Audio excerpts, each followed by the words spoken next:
রবিবার ছুটির দিন। এই একটা ছুটির দিনে আমরা সব বন্ধু মিলে এমডি প্লাজার সামনে বসে আড্ডা দিই। তবে আজকের আড্ডার টপিকটা কিছুটা অন্যরকম। কিছুদিন হলো ফুড ব্লগিং করছি।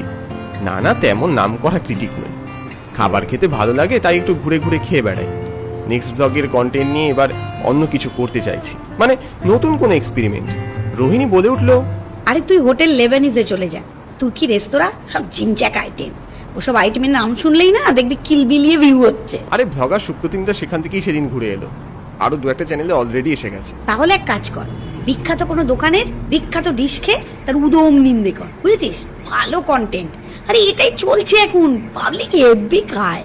বাজে বকিস নি তো, আমি নতুন কিছু এক্সপ্লোর করতে চাইছি, বদনাম নয়। তুই যখন এক্সপ্লোরই করতে চাইছিস তখন কলকাতায় কেন ভাই?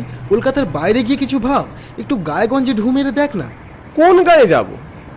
আজিমগঞ্জে চলে যাও বাছা, ওখানে গেলেই তোমার সব সমস্যার সমাধান হয়ে যাবে। হঠাৎ করে আসা গলার স্বরে চমকে পিছনে তাকালাম আমরা।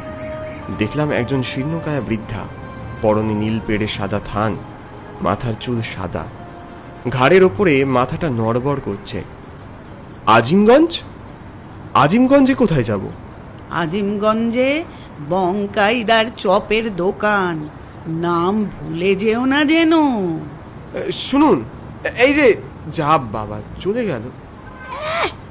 না না, কন্টেন্টের জন্য তোকে চপের দোকানে যেতে হবে না। কেন নয়? এই মাত্র তো তোরাই বলছিলি কলকাতার বাইরে গিয়ে কিছু ভাব, তবে চপের দোকান নয় কেন? ওদের সাথে অনেক পিড়াপিড়ির পর পরদিনই বেরিয়ে পড়লাম কাঁধে ব্যাগ ঝুলিয়ে। একটু বেলা করেই বেরিয়েছিলাম, কিন্তু মাঝপথে ট্রেন হঠাৎ বিগড়ে গেল, তাই স্টেশনে নামতে নামতেই সন্ধে গড়িয়ে গেল।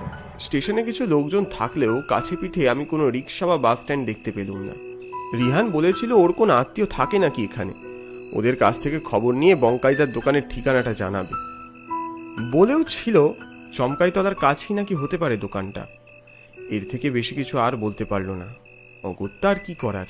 কোথাও কিছু না দেখতে পেয়ে স্টেশনের রাস্তা ধরে হাঁটতে শুরু করলাম।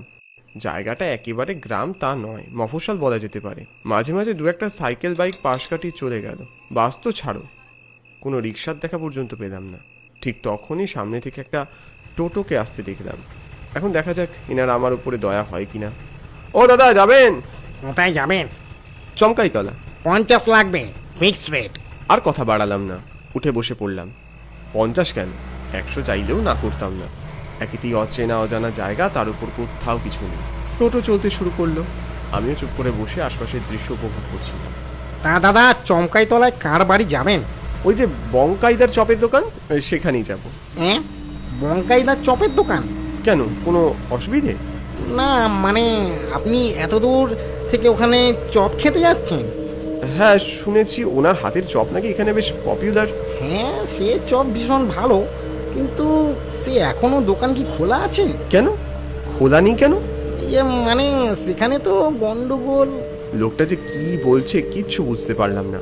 মনে মনে নিজের ওপর ভীষণ রাগ হলো। কি দরকার ছিল উড়ো একটা কথা শুনে এত দূর চলে আসার। দাদা, চমকাইতলা এসে গেছে।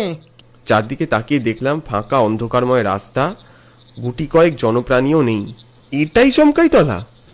আর বঙ্কাইদার চপের দোকান? ওই যে সামনে রাস্তা দেখছেন, ওটা ধরে সোজা হেঁটে গেলেই পাবেন। লোকটার কথা মতো গলি ধরে হেঁটে যাচ্ছি তো যাচ্ছি, কোথাও বঙ্কাইদার দোকান আছে বলে মনে হলো না।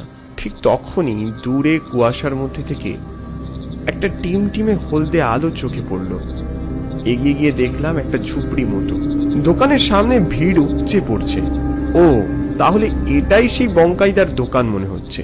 ভুল জায়গায় আসেনি তাহলে। শট নেবার জন্য ব্যাগ থেকে ক্যামেরা, অপটিক্স এইগুলো বের করছিলাম। ভাবছিলাম একা হাতে ক্যামেরা মাইক্রোফোন ধরবো না চপ টেস্ট করব। সাবস্ক্রাইবার বাড়লে আমিও একটা ক্যামেরা ধরার লোক হায়ার করব। এক্সকিউজ মি, আমি কি কোনো রকম ভাবে আপনাকে সাহায্য করতে পারি? আমি অবাক হয়ে জিজ্ঞেস করলাম, আপনি? নমস্কার, আমি রুমি। আমি আপনার নালে ঝোলে রসনা চ্যানেলের একজন বড় ফ্যান। আপনার সব ভিডিওগুলো আমি দেখি, আমার ভীষণ ভাল লাগে। গোত্তা খাওয়া মনটা হঠাৎ ফুরফুরে হয়ে উঠল। আরে নমস্কার নমস্কার, ভালো লাগলো, আপনি আমার চ্যানেলের ফ্যান, আমি তো ভাবতেই পারিনি।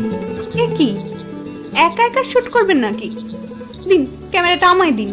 আরে না না, কি বলছেন? আরে এতে লজ্জা পাওয়ার কিছু নেই, আমার সত্যিই খুব ভাল লাগবে আপনাকে হেল্প করতে পারলে। বেশ, আসুন তাহলে।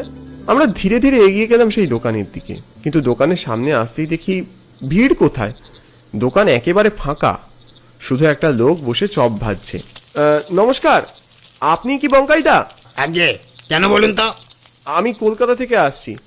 ইউটিউবে আমার একটা ফুড চ্যানেল আছে, সেখানে নানা জায়গার খাবার আমরা সবার সামনে তুলে ধরি।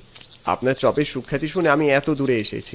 এবার খেয়ে ভালো লাগলে আমার ভালো লাগা সবার সামনে তুলে ধরবো। হ্যাঁ, ইউটিউব ও আবার কি জিনিস? ওসব জানি না বাবু, চপ খেয়ে পয়সা দেবে।